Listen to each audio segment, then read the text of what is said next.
Day 2 of the NFL free agency has officially concluded, so today let's grade some of the biggest moves of the first 2 days of free agency. So in this video, I want to discuss some of the biggest moves that happened in free agency. We're only going to be talking about players that would go on to different teams. So for example, we're not going to talk about Chris Jones or Justin Madubuike in this video. We're just strictly talking about the moves from certain players to new teams. And we are going to begin with the Kirk Cousins signing with the Atlanta Falcons. Now, it was a 4-year deal worth $180 million, and I do think it's a little bit expensive, but I will say this: Kirk Cousins will be the best quarterback option that the Falcons have had since 2016 Matt Ryan. Am I concerned about the torn Achilles and the age? Yes, and I think anybody would and should be. However, I'm not as concerned as a lot of other people. I think that Kirk Cousins' play style is built to come back from this sort of injury pretty easily. So for me, Kirk Cousins going to the Atlanta Falcons gets a solid A-.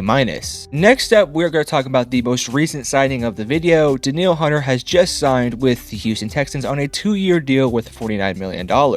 This is going to be the replacement of Jonathan Greenard, and I really do wonder if they would have made this move had Jonathan Greenard resigned. Nonetheless, I do think Danielle Hunter is probably a better fit within DeMeco Ryans' scheme. Danielle Hunter is a very, very good player. He's only almost 30 years old, hasn't quite turned 30 yet, and is a super productive player. Yes, he has some injury concerns, but so did Jonathan Greenard, and I actually do think that Danielle Hunter is a better player than Jonathan Greenard. They also got him on a 2-year deal rather than a long-term deal, so as he turns a little bit older, they aren't going to have to pay him much longer. So in totality, I really do like this move for the Houston Texans. You basically got a replacement for Jonathan Greenard, who I think is better. So with that being said, I'm going to give this move a solid A. Next up, I want to talk about the Brian Burns trade. Technically not a free agency signing, but a free agency move nonetheless. Brian Burns was traded to the New York Giants for a 2nd-round pick and a 5th-round pick, and we're going to be grading this from the perspective of both the New York Giants and the Carolina Panthers. We will begin with the Carolina Panthers perspective, and of course, anytime you give up a star player and don't get a 1st-round pick in return, you're not going to get this A+ grade. While you can't blame the current regime for what they actually got for the pick, you can think about what the potential was had they made the trade a few years ago. There was rumors and reports that they could have gotten 2 1st-round picks and a potential 2nd-round pick as well, and of course they didn't do that. So because they didn't do that and all they got in return for this was a 2nd-round pick, it does feel a little bit like a missed opportunity. And for Brian Burns, who's a pretty young player, who's a very productive player, it kind of sucks that it seemed like Carolina couldn't keep him when they already need a ton of talent on this roster. But because of the fact that he wanted a massive contract and he just isn't the 2nd best defensive player in the league like his contract would say he is, I don't really blame the Panthers for giving him up. I think the return was a bit questionable, so I'm going to give the return for the Carolina Panthers a C+ grade. And now moving on to the New York Giants perspective, I understand where the Giants are coming from. You just lost Xavier McKinney and Saquon Barkley. You want to make a big splash move, and getting a Brian Burns is just that. Now this defensive line is straight up nasty. They have Dexter Lawrence, who's one of the best defensive tackles in the entire NFL, and you also pair him with Kayvon Thibodeaux and now Brian Burns. That is going to be a defensive line that is going to cause a ton of problems and just generate a ton of pressures. With that being said though, giving him a 5-year deal worth $150 million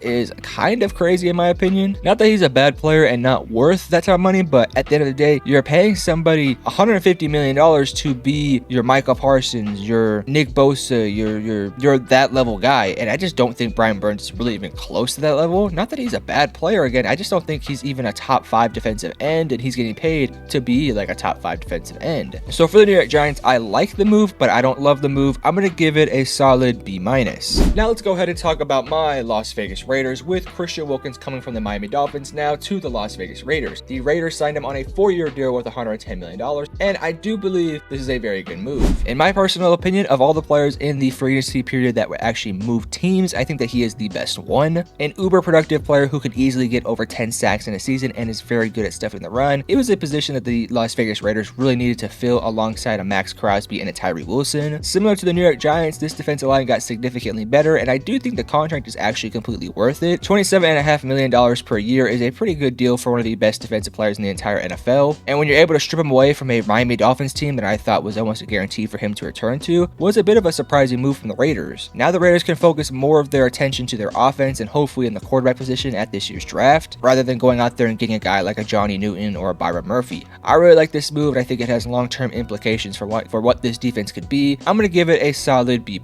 Next up, let's talk about Robert Hunt going to the Carolina Panthers on a 5-year $100 million move. Let's get this out of the way. Robert Hunt, a player, but 5 years $100 million is a tad bit of an overpay. He's 27 and a half, and after the 5 years are up, he's going to be over 32 years old. And while I don't expect him to just fall off a cliff all of a sudden, I just think that paying him this much money is a tad bit of an overpay. However, when you are the Carolina Panthers and you had as much poor play as you did last year from that guard position, wanting to find a veteran replacement who you know is going to be a good player is completely understandable. So I don't necessarily blame them for going out there and giving this guy a massive deal. I still just think it's a bit of an overpay, so I'm going to give it a solid C+.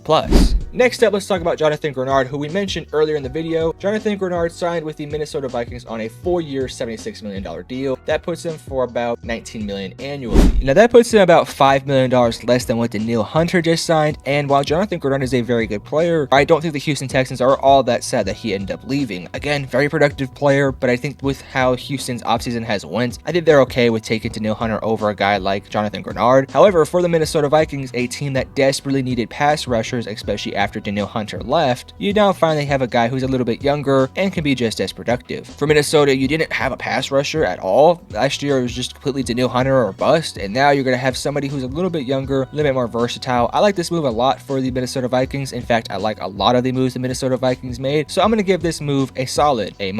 Next up, let's talk about Xavier McKinney going to the Green Bay Packers on a 4-year deal worth about $68 million. This is a very good move, in my opinion, for the Green Bay Packers, as you get a young, veteran-like safety. I know he's only 24 years old, but he's been in the league for quite some time, and has been a very good player in the NFL for quite some time. His rookie year wasn't the greatest, but since then, since joining the Giants, he's been one of the best safeties in the NFL, and Green Bay has been a team that has desperately needed some secondary help. As it sits right now, they have really one good secondary member with Jair Alexander, and the rest of them are either just decent or very replaceable, and the safety position, led by Trey Owens and a couple other guys last year, definitely needed some work. Now the Green Bay Packers get a surefire star in that safety position to go along with the Jair Alexander. This one, to me, is going to get a coveted A+ grade. Next up, I want to talk about some of these running back moves. We're going to talk about these pretty quickly because there's quite a ton of them to get through. We'll start off with Saquon Barkley going to the Philadelphia Eagles on a 3-year $37 million deal. I really like this move for the Philadelphia Eagles. You already have one of the best offensive lines in the league. Why not go out there and replace a DeAndre Swift with one of the best running backs in the entire NFL in a Saquon Barkley? Saquon is a 3-down back, and you don't really have to use him like you would with a Miles Sanders and with a DeAndre Swift. You can use him however you want. Saquon Barkley is going to be a fantastic fit, and I'm not really too concerned about the long-term part of the deal. I think he'll still be a really good running back when he's 30 years old. So that being said, I'm more than fine with giving this an A grade. Except Josh Jacobs went to the Green Bay Packers on a 4-year $48 million deal. Similar to Saquon Barkley, this contract will be up when he hits 30 years old. Josh Jacobs had a bit of an inconsistent year last year. However, just 2 years ago, he was one of the best running backs in the entire NFL. Josh Jacobs is a very good player, and I think that this is a nice fit for the Green Bay Packers as they get a 3-down back who, yes, had some inconsistencies last year, but when he was on, he is one of the best running backs in the NFL. So for Green Bay, which has a pretty solid offensive line and a very good run scheme, I like this move to go out there and get Josh Jacobs. I just don't love it as much as like a Saquon Barkley deal, so I'm going to give it a solid B. Next up, DeAndre Swift went from the Philadelphia Eagles to the Chicago Bears on a 3-year $24 million deal. This one to me makes no sense at all. You already have Roschon Johnson, who's your young, less proven running back who you want to give more running opportunities to, and now you're taking them away to give a ton of them to DeAndre Swift. Yes, DeAndre Swift can be your change of pace back, with Roschon Johnson being your more traditional running back, but at the end of the day, giving him a 3-year $24 million deal doesn't make a ton of sense. Yes, he's young. Yes, he's been a proven productive player. I just don't like the fit with the Chicago Bears. I'm going to give this one a D-. Next up, Derrick Henry just signed with the Baltimore Ravens on a 2-year $16 million deal. This one is a home run hit, in my opinion, for the Baltimore Ravens. Last year, you were working with Gus Edwards and those type of guys, and you had a lot of really good production from those guys. Now you're getting a proven veteran who has been one of the best running backs in the entire NFL. Yes, he's 30 years old. However, his contract is only a 2-year deal, and he's still proven to be a very productive player. Do I absolutely just love this deal from the bottom of my heart and going to give it an A+?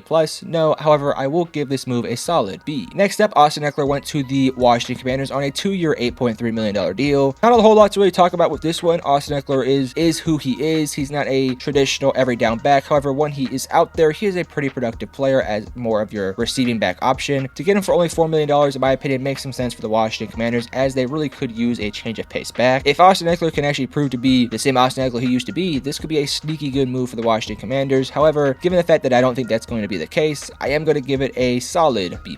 Next up, Aaron Jones signed a 1-year, $7 million deal with the Minnesota Vikings. Going from the Green Bay Packers to the Minnesota Vikings was not in my calling card. However, it happened, and I think it's a really good move for the Minnesota Vikings. Last year, they were working with Alexander Mattison, and that clearly just did not work. Now, Aaron Jones is not a traditional 3-down running back, at least not at this stage of his career. However, he's still one of the best running backs in the NFL, despite being 29 years old. This is a low commitment deal, only having it for 1 year, and I think Aaron Jones is going to prove to be a very good running back for the Minnesota Vikings. I give that one an A-. And lastly, to finish off this running back room, we're going to talk about Tony Pollard signing with the Tennessee Titans. This one to me makes absolutely no sense outside of the fact that Tony Pollard went to college in Tennessee. But outside of that, the fit is essentially what you're going to be getting from Tyjae Spears. In fact, I think Tyjae Spears at this stage of his career is probably a better player than Tony Pollard. It's a 3-year deal, so I'm not terribly worried about like the money side of things, but I'm more concerned about the opportunity side of things for a guy like Tyjae Spears. I don't like this move at all. I'm going to give it a D-. Let's talk about Patrick Queen, the inside linebacker who is now going to the Pittsburgh Steelers on a 3-year, $41 million deal. He's only 24.5 years old, so by the time this deal is up, he's only going to be 27. Patrick Queen is a bit of a risky player as he's only really had one really strong year of production. However, that year was very freaking good, and this is a Pittsburgh Steelers team that desperately needs linebacker play, as last year it was not a very good unit in totality. Patrick Queen should hopefully be able to go in there and still play a similar role that he did in Baltimore, and now he's going to be playing alongside who knows who's going to be the second linebacker. So yes, I'm a tad bit concerned about who's going to be his running mate. However, I do think that as a player, Patrick Queen has a ton of potential to be an all-pro, Pro Bowl level player. So with that being said, Patrick Queen to the Pittsburgh Steelers on $13 million per year. I'm going to give that one a B+.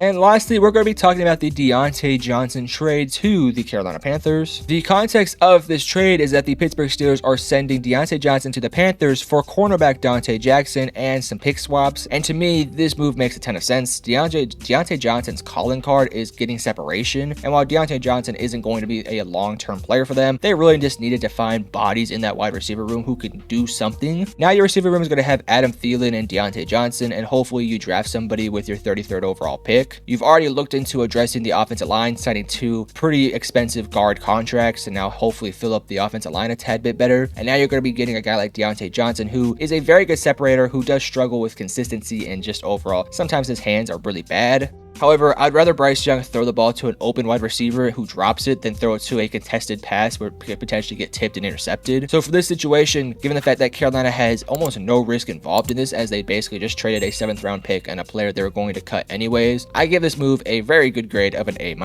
So those are just the big time moves of the draft. If you guys want to hear more about different players and what I give them grade wise, I might make a part 2 to this video. So let me know in the comment section below if you guys want that. But I love you guys. Peace.